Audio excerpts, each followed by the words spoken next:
ഹിന്ദു പുരാണങ്ങളിലും ആത്മീയ സങ്കല്പങ്ങളിലും ഏറ്റവും പവിത്രമായി കരുതപ്പെടുന്ന സ്ഥലമാണ് കൈലാസപർവ്വതം. ഭഗവാൻ ശിവന്റെയും പാർവതീദേവിയുടെയും വസതിയായി വിശ്വസിക്കപ്പെടുന്ന ഈ പർവ്വതം വെറുമൊരു മലനിരയല്ല, മറിച്ച് പ്രപഞ്ചത്തിന്റെ ആത്മീയ കേന്ദ്രമായാണ് അറിയപ്പെടുന്നത്.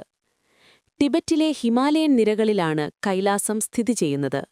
സമുദ്രനിരപ്പിൽ നിന്ന് ഏകദേശം 6638 മീറ്റർ ഉയരത്തിലാണ് ഈ പർവ്വതം. പ്രകൃതിദത്തമായ ഒരു കൂറ്റൻ ശിവലിംഗം പോലെയാണ് കൈലാസം ദൃശ്യമാകുന്നത്. ഇതിന്റെ 4 മുഖങ്ങൾ സ്വർണം, വെള്ളി, മാണിക്യം, വൈഡൂര്യം എന്നിവയാൽ നിർമ്മിതമാണെന്ന് പുരാണങ്ങൾ പറയുന്നു.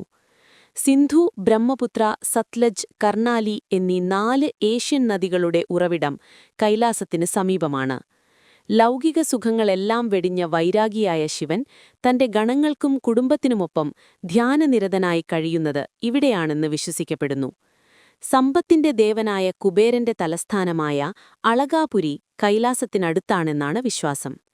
ഒരിക്കൽ ലങ്കാധിപതിയായ രാവണൻ കൈലാസത്തെ ഉയർത്താൻ ശ്രമിച്ചതായും ശിവൻ തന്റെ കാൽവിരൽ കൊണ്ട് പർവ്വതത്തെ അമർത്തിയപ്പോൾ രാവണൻ ശിവതാണ്ഡവ സ്തോത്രം പാടി സ്തുതിച്ചതായും കഥകളുണ്ട്. ബ്രഹ്മാവിന്റെ മനസ്സിൽ നിന്നുത്ഭവിച്ചതെന്ന് വിശ്വസിക്കപ്പെടുന്ന ഈ തടാകം ശുദ്ധജല തടാകമാണ്.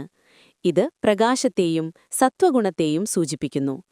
ലങ്കാധിപതിയായ രാവണൻ തപസ്സു ചെയ്ത ഇടമായി ഇതറിയപ്പെടുന്നു.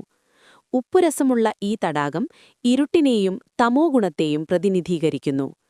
ലോകത്തിലെ ഏറ്റവും വലിയ കൊടുമുടിയായ എവറസ്റ്റ് പോലും മനുഷ്യൻ കീഴടക്കിയിട്ടുണ്ടെങ്കിലും കൈലാസപർവ്വതത്തിന്റെ മുകളിൽ ഇതുവരെ ആരും കാലുകുത്തിയിട്ടില്ല. ഇത് ഭഗവാന്റെ സാന്നിധ്യമുള്ള ഇടമാണെന്നും മനുഷ്യർക്ക് അവിടേക്ക് പ്രവേശനമില്ലെന്നുമാണ് ഭക്തരുടെ വിശ്വാസം. 11ാം നൂറ്റാണ്ടിൽ ജീവിച്ചിരുന്ന മിലാരേപ്പ എന്ന ബുദ്ധസന്യാസി മാത്രമാണ് കൈലാസം കീഴടക്കിയ ഏക വ്യക്തിയെന്ന് പറയപ്പെടുന്നു.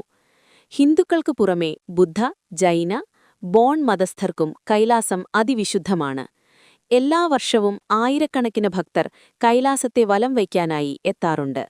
അതികഠിനമായ ഈ യാത്ര ആത്മീയമായ പുനർജന്മമായാണ് തീർത്ഥാടകർ കാണുന്നത്.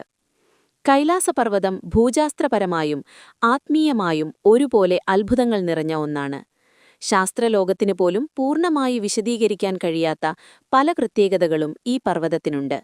അവയിൽ പ്രധാനപ്പെട്ടവ താഴെ പറയുന്നവയാണ്. ലോകത്തിലെ ഏറ്റവും ഉയർന്ന കൊടുമുടിയായ എവറസ്റ്റ് ആയിരക്കണക്കിന് ആളുകൾ കീഴടക്കിയിട്ടുണ്ട്. എന്നാൽ അതിനേക്കാൾ ഉയരം കുറഞ്ഞ കൈലാസം ഇതുവരെ ആർക്കും കീഴടക്കാൻ സാധിച്ചിട്ടില്ല. പർവ്വതാരോഹകർ മുകളിലേക്ക് പോകുന്തോറും വഴിതെറ്റുന്നതായും കാലാവസ്ഥ പെട്ടെന്ന് മാറുന്നതായും പറയപ്പെടുന്നു. ഭഗവാന്റെ വാസസ്ഥലമായതിനാൽ മനുഷ്യർക്ക് അവിടേക്ക് പ്രവേശനമില്ലെന്നാണ് വിശ്വാസം. പല വിദേശ ശാസ്ത്രജ്ഞരും ഗവേഷകരും കൈലാസത്തെ ആക്സിസ് മുണ്ടി അഥവാ ഭൂമിയുടെ കേന്ദ്രബിന്ദു എന്ന് വിളിക്കുന്നു. റഷ്യൻ ശാസ്ത്രജ്ഞരുടെ പഠനപ്രകാരം ഭൂമിയുടെ കാന്തിക ധ്രുവങ്ങളുമായി കൈലാസത്തിന് സവിശേഷമായ ബന്ധമുണ്ട് എന്ന് കരുതപ്പെടുന്നു. ഇത് പ്രപഞ്ചത്തിലെ ഊർജം കേന്ദ്രീകരിക്കുന്ന ഒരിടമാണെന്ന് കരുതപ്പെടുന്നു. കൈലാസപർവ്വതം പ്രകൃതിദത്തമായതല്ലെന്നും പുരാതനമായ ഒരു കൂറ്റൻ പിരമിഡാണെന്നും ചില ഗവേഷകർ വാദിക്കുന്നു. ഇതിന്റെ 4 മുഖങ്ങളും കൃത്യമായി വടക്ക്, തെക്ക്, കിഴക്ക്, പടിഞ്ഞാറ് ദിശകളിലേക്കാണ് തിരിഞ്ഞിരിക്കുന്നത്. മഞ്ഞു വീഴുമ്പോൾ പർവ്വതത്തിന്റെ വശങ്ങളിൽ പ്രകൃതിദത്തമായി ഓം ചിഹ്നം തെളിയാറുണ്ട്. കൈലാസത്തിന് സമീപം എത്തുന്നവരുടെ നഖങ്ങളും മുടിയും സാധാരണയേക്കാൾ വേഗത്തിൽ വളരുന്നതായി അനുഭവപ്പെടാറുണ്ട്. 2 ആഴ്ച കൊണ്ട് സംഭവിക്കുന്ന വളർച്ച വെറും 12 മണിക്കൂർ കൊണ്ട് അവിടെ സംഭവിക്കുന്നു എന്ന് പറയപ്പെടുന്നു. ഇത് കൈലാസത്തിനു ചുറ്റുമുള്ള സമയത്തിന്റെ വേഗത വ്യത്യസ്തപ്പെട്ടിരിക്കുന്നു എന്നതിന്റെ സൂചനയായി പലരും കാണുന്നു.